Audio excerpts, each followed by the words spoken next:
자, 오늘 여기 본문에 보면 잘 아는 말씀입니다. 하나님이 사울을 이스라엘 초대 왕으로 세우셨습니다. 영광스러운 자리에 세우셨어요. 그리고 첫 번째 명령을 내립니다. 첫 번째 명령. 그리고 이 첫 번째 명령을 그가 잘 지키지 못했지요. 그래서 하나님이 버렸다. 그렇게 말씀하셔서 그가 여기서부터 하나님의 은총 밖에 벗어나는 것을 봅니다. 오늘 이 말씀을 통해서 오늘 우리에게 주시는 하나님의 음성을 상고해 보도록 하겠습니다. 자, 우리 1절과 3절 말씀, 1절과 3절 말씀 한번 읽어보겠습니다. 시작.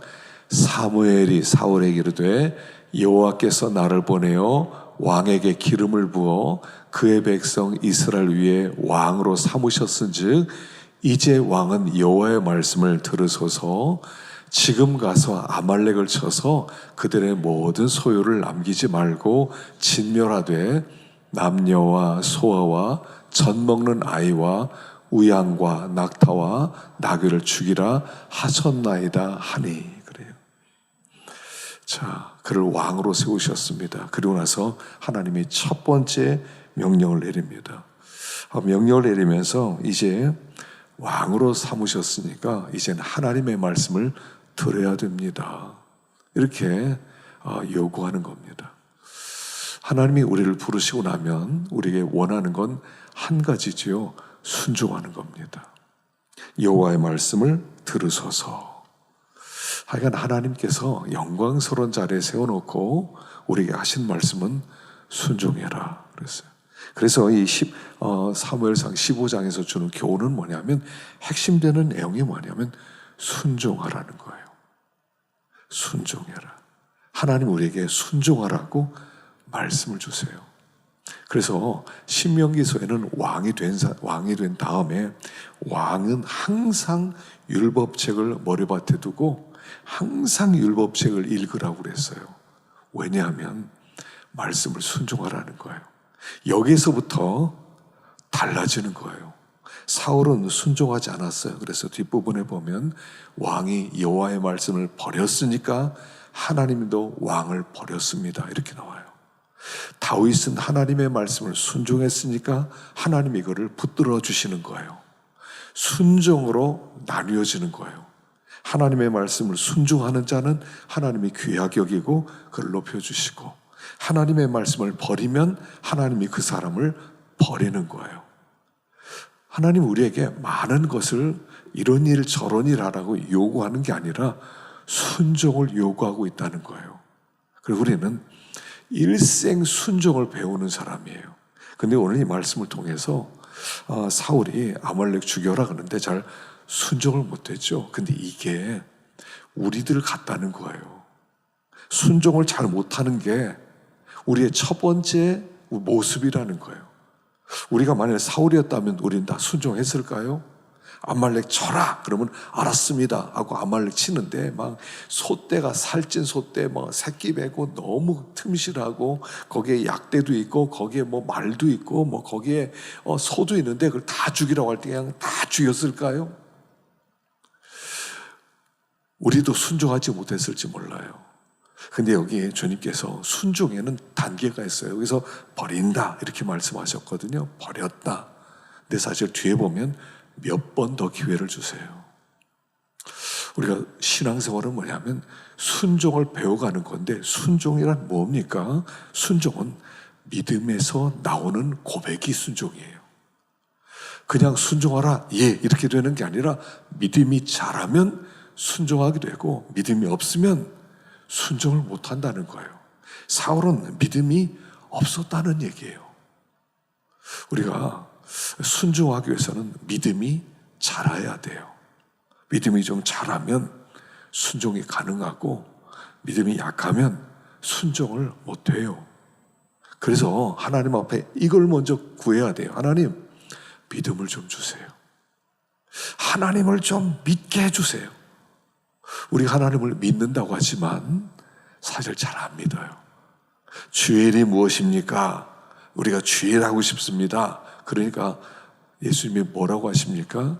주일은 그의 보내신 자를 믿는 것이다. 이렇게 얘기하세요. 주일은 뭐냐면 믿는 거예요. 믿어드리는 거예요. 이게 주일이에요. 왜냐하면 믿지 못하면 아무것도 못하니까. 믿는 게 주일이다. 믿으면 순종할 수 있다. 이런 뜻이에요. 그래서 우리 하나님 앞에 이걸 구해야 됩니다. 하나님, 믿음 좀 주세요. 나 왜 이렇게 믿음이 없는지 모르겠어요. 나 왜 이렇게 믿음이 없어서 순종을 못하는지 모르겠어요. 이게 우리가 첫 번째 구해야 될 것이고 가장 중요하게 구해야 될 거예요. 믿음을 좀 주세요. 오늘 아침에 맺힌 말씀이 그거 아닙니까? 백부장이 그 종이 병에 걸렸습니다. 그래서 예수님께 사람을 보냈습니다. 예수님, 종이 병에 걸렸는데 좀 와서 고쳐주세요. 고쳐주세요. 그러니까 예수님, 알았다. 가서 고쳐주면 하니까 그 백부장이 사람 또 보냈습니다. 오지 마십시오. 오지 마십시오. 거기서 말씀만 하세요. 거기서. 나도 남의 수하에 있는 사람입니다. 이더러 오라 그러면 오고 저더러 가라 그러면 갑니다. 주님, 당신은 왕 아니십니까? 뭐 여기까지 오십니까? 거기서 말씀해도 여기서 병이 나을 겁니다. 병 나아라. 그럼 나을 겁니다. 말씀만 없애서. 그러니까 예수님께서 기이 여기시면서 이스라엘 중에 이만한 믿음을 본 적이 없다. 이렇게 말씀하세요. 이만한 믿음을 본 적이 없다. 믿음이 있으면요, 순종하게 되어 있습니다.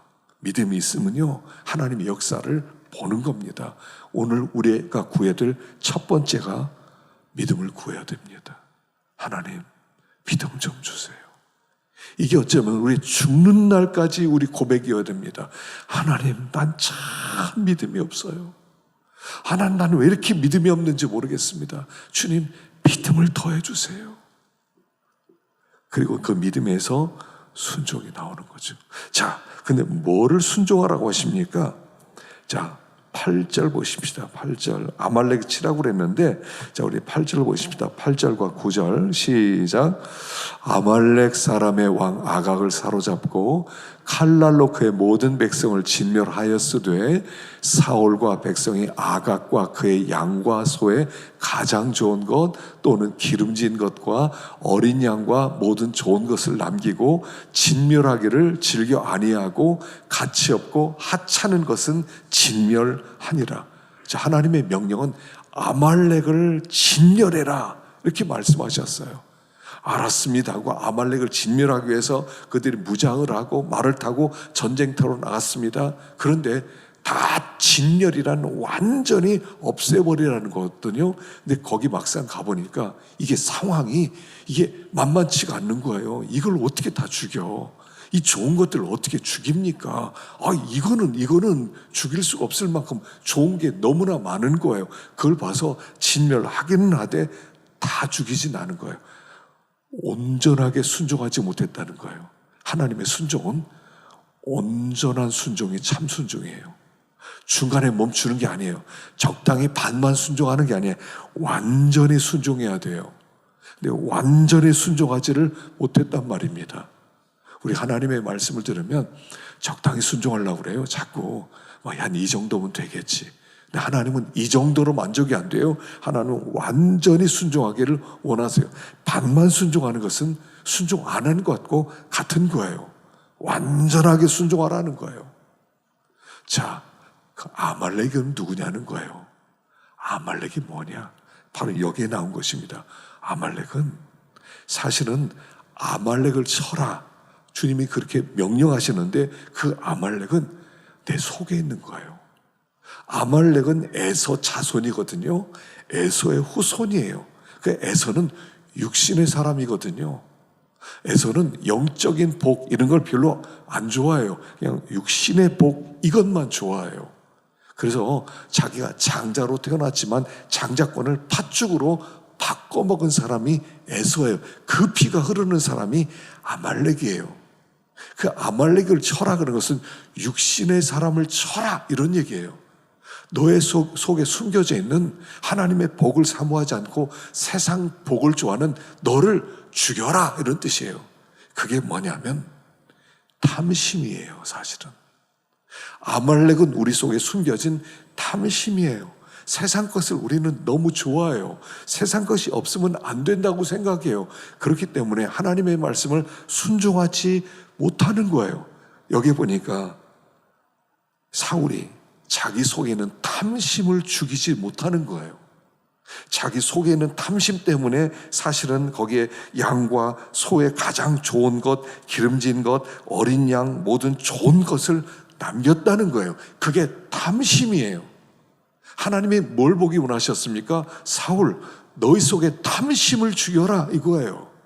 순종하라 하는 것은 네 속에는 죄가 문제다. 그 탐심을 죽여라. 여러분, 이 탐심은 결국 탐심을 안 버리면 어떻게 됩니까? 결국 탐심이 나를 죽이는 거예요. 탐심은 나를 죽이게 돼 있어요. 내가 탐심을 죽이느냐, 탐심이 나를 죽이느냐, 그 싸움이라는 거예요, 지금. 탐심을 가지고 탐심을 안 죽이고 사울 자체가 망하는 거예요, 여기서.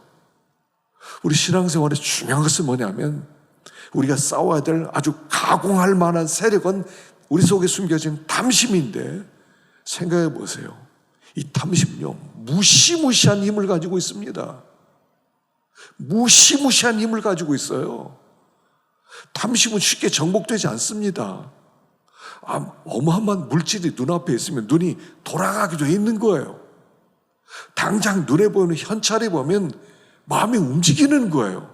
모든 사람이 가진 마음이라는 거예요. 소유가 나쁘다는 얘기 아니라고 그랬죠. 우리 집안 사경에서도 기브롯 핫다와 얘기하면서 탐욕의 무덤 얘기하면서 소유가 저유에게 잘못된 게 아니에요.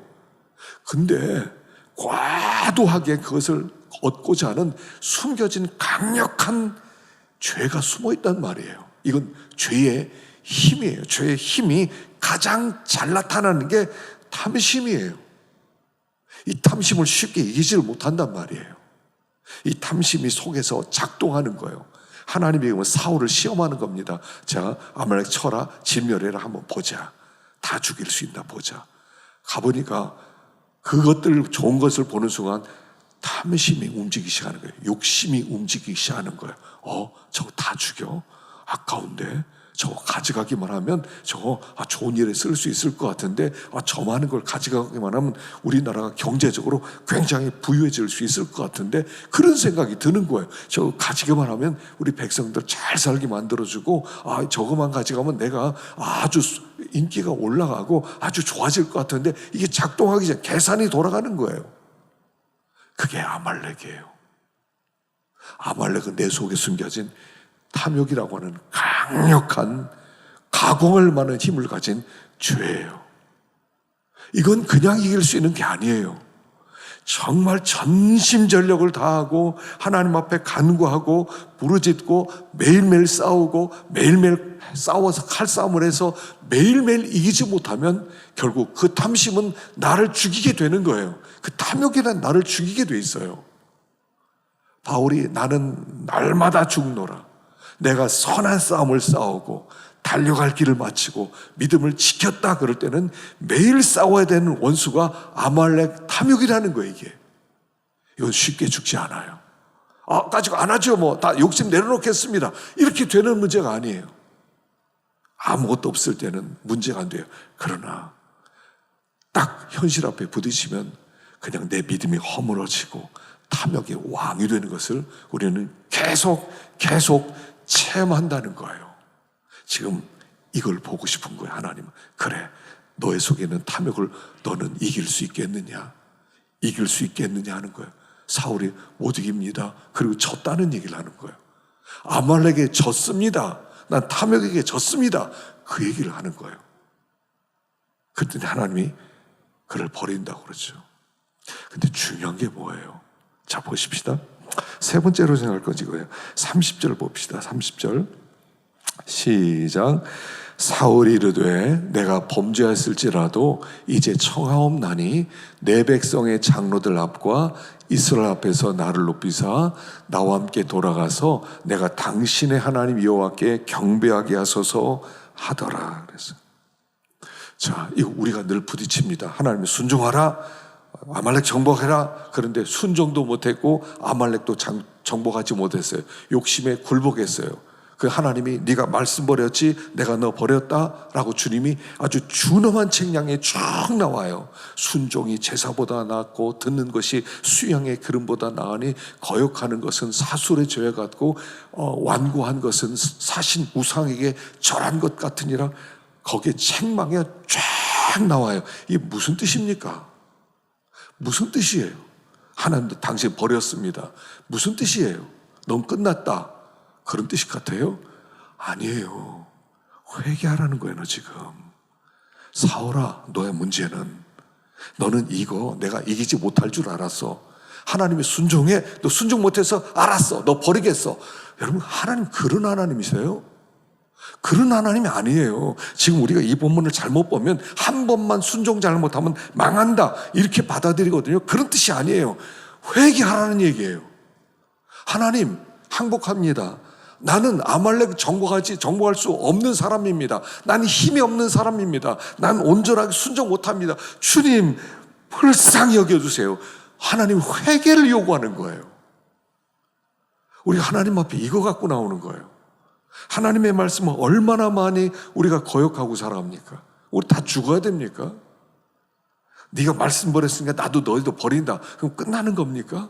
왜냐하면 그 다음에 또 기회를 또 주시거든요. 블레셋 사람 쳐들어왔는데 그때 이제 제사를 그 사무엘에 얘기합니다. 기다리라고. 내가 가서 제사 드리고 전쟁터에 나가라고.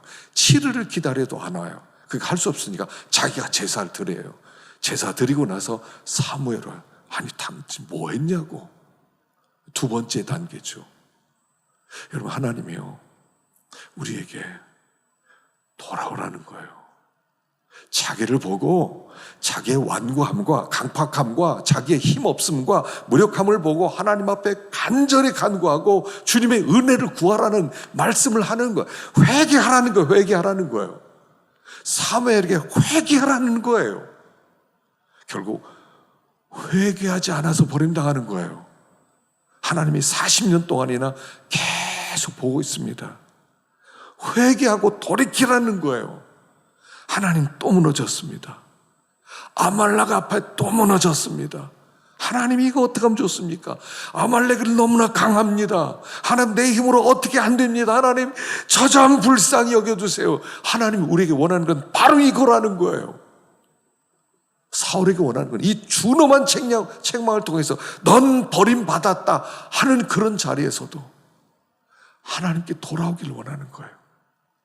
하나님, 마치 가나안 여인이 나는 이스라엘 백성의 개를 자녀에게 주지 않는다 했을 때도, 난 못 준다 했을 때도 가나안 여인이 그래도 부스러기라도 주세요 하듯이 사울이 그렇게 엎드려 기도하기를 원하셨다는 거예요. 우리 하나님 앞에 돌아보면서 이걸 가지고 나와야 돼요. 우리 하나님은 잘한 걸 우리가 받으시겠어요? 하나님 지난 일주일 진짜 아말렉 다 죽였습니다. 하나님 영광 받으세요. 하나님 이거 원하세요? 하나님은요 병든 자에게 관심이 많으세요. 하나님 참 무력합니다. 하나님 아시지 않습니까? 저는 순종 못하는 사람입니다. 왜 이런 명령을 저에게 내리셨습니까? 하나님 저는 못했습니다. 아버지 가슴을 치면서 불쌍히 여겨주세요. 이걸 원하시는 거예요. 하나님 앞에 나올 때마다 우리가 이거 갖고 나와야 돼. 하나님 아말렉과 전쟁에서 패배했습니다. 늘 지잖아요. 우리가 뭐 사울 얘기입니까? 우리 얘기 아니에요. 아말렉과 싸우라. 아말렉과 싸워 얘기입니까? 돈 앞에 그냥 무너지지 않아요. 우리가. 하나님 불쌍히 여겨주세요. 그럼 하나님이 알았다. 다시 한 번 더 기회 주마. 이루지 않으셨겠어요? 우리 앞에 이런 강력한 대적이 사실은 가공할 만한 그런 강력한 세력이 우리 안에 숨어져 있다는 거예요. 리차드 로라는 분이 책을 썼는데 물속에서 숨쉬기라는 책을 썼어요. 물속에 숨쉬기. 어떤 분이 소개를 추천을 해주더라고요. 그게 보니까 어떤 내용이냐면 이런 내용이에요. 미국의 알코올 중독자들이 치료 프로그램이 있어요. 그 AA 프로그램이라고 그래요. 12단계가 있어요. 12단계에 있어서 어떻게 알코올 중독자들이 이제 거기서 중독이 치료되고 회복될 수 있느냐, 그 과정이 있거든요. 근데 그분이 이렇게 비유를 해요. 우리 얘기라는 거예요. 알코올 중독자의 얘기가 아니라 성도들 얘기라는 거예요. 성도들은 자기는 괜찮은 줄 알고 있는데 다 알코올 중독자라는 거예요. 여러분, 알코올 중독 아시죠? 얼마나 무섭습니까? 알코올 중독에 걸리면, 마약 중독이나 알코올 중독 걸리면요, 헤어져 나오지 못해요. 제가 우리 신학교 다닐 때 여자 학생이 하나 있었는데 전도사님이에요. 근데 제가 이제 그분에게 관심이 있어서 학교에서 점심시간 식사 좀 하나만 하자, 식사하면서 얘기를 했어요. 근데 그분이 그래요. 나 알코올 중독자라고 그러는 거예요. 신학생인데 알코올 중독자래요. 그리고 나서 자기가 지금 목회를 하고 있는데, 개척교회를 하는데 알코올 중독자들 모아서 고치는 일을 하는데, 사실은 자기도 중독자래요. 어떠냐? 회복됐냐? 회복 안 됐대요. 알코올 중독은 회복이 없대요. 회복이 없대요. 그냥 매일매일 싸워 이기는 것밖에 없대. 하여간 자기는 고등학교 때부터 술을 마셨는데, 그냥 고등학교 때부터 술을 마셔서 지금도 막 술 생각이 난대요. 매일매일 술 생각이 난대요. 그걸 이기면서 신학교 온다는 거예요. 그러면서 그 사람이 그렇게 얘기를 하더라고요. 제가 매일매일 신학교 오면서 휴학해야지. 나 이대로 못 가. 휴학해야지. 그런 마음으로 신학교를 다닌다는 거예요. 너무 안 됐더라고요. 여러분, 알코올 중독 걸리잖아요. 자기 힘으로 빠져나오지 못해요. 치료 없어요. 그냥 이기는 거예요. 근데 그게 성도들이라는 거예요. 성도들이 알코올 중독자와 똑같다는 거예요. 자기는 괜찮은 줄 알고 있다는 거예요. 근데 한번 들어가 보라는 거예요. 하나님이 약속하신 그 말씀들 순종하고 있느냐고. 하나님의 말씀을 우리에게 순종해서 우리로 하여금 그 하나님의 세계로 들어와서 하나님이 우리에게 주시는 그 기업들을 나눠서 우리를 풍성하게 만드는, 그런 풍성함 누리고 있냐고. 없다는 거예요. 안식, 주 안에 있으면 안식 있다고 그랬는데 안식 누린 사람 얼마나 되냐는 거예요. 그러면 알코올 중독자는 하나 다를 게 없다, 그렇게 고백하고 그 프로그램 들어오듯이 이분이 이제 거기서 어떤 영적인 12가지 단계를 얘기하거든요. 그 중에 첫 번째가 뭐냐면 이걸 고백하래요. 하나님, 저는 무력합니다. 이거부터 고백하시래요. 전 못합니다. 알코올 중독 난 못합니다. 근데 알코올 중독자 걸린 사람은요, 해보겠다고 한대. 해보겠다. 걱정하지 마라. 해보겠다고 막 이런다는 거예요. 근데 못한다는 거예요. 하나님께 고백하래요. 하나님, 난 죄를 이기지 못해요. 하나님, 전 무력해요. 저는 힘이 없어요. 그 가공할 만한, 알코올 중독자 속에 있는 그 가공할 만한 강력한 중독으로부터 어떻게 빠져나와요? 그렇게 빠져나오지 못하던 성도들은 일생 동안 육신에 치우쳐서 살았다는 거예요. 어떻게 빠져나오냐는 거예요. 고백하라는 거예요. 하나님, 저 힘이 없어요. 하나님, 저 힘이 없어요. 저 좀 도와주세요. 사울이 그렇게 고백해야만 했습니다. 하나님, 내가 아말렉 어떻게 이깁니까? 내 속에는 탐심, 너무 가공할 만한 힘이 있기 때문에 나는 결코 빠져나오지 못하는 존재입니다. 고백했어야 됐다는 거예요. 그렇게 하나님께 나오셔야 돼요. 오늘 우리가 이렇게 저녁에 나왔습니다. 하나님, 저 좀 살려주세요. 주님, 탐욕에서 저는 벗어나지 못해요. 저는 탐욕적인 존재예요. 탐심이 내 안에서 강력하게 나를 끌고 갑니다. 성령님이 내 안에 계신다고 하고 난 주님을 믿는다고 하지만 늘 죄의 법 아래 무너지는 나 자신입니다. 아버지, 도와주세요. 그게 기도예요. 매일매일 그렇게 나오라는 거예요. 지금 그 얘기하는 거예요. 너 왜 순종 못했냐? 너 버렸다. 순종 잘해야 됩니다. 이런 얘기 아니에요. 우리는 무력해요. 하나님 말씀 범죄한 다음에 주님 앞에 고백할 아버지, 어찌하면 좋습니까? 어찌하면 좋습니까? 그래서 죄에 민감해지기 시작하는 거예요. 죄에 민감해지기 시작해요. 그렇게 될 때 하나님의 은혜가 임하고, 그렇게 될 때 하나님이 힘을 공급하고 또 다시 일어서는 우리로 만들어 주신다 하는 것입니다. 그래서 우리가 하나님 앞에서 순종해야 됩니다. 탐욕을 이겨야 됩니다. 그러나 무너질 때마다 주님 앞에 나와서 주님의 옷자락을 붙들 수 있는 우리가 되기를 축원합니다. 우리 기도하겠습니다.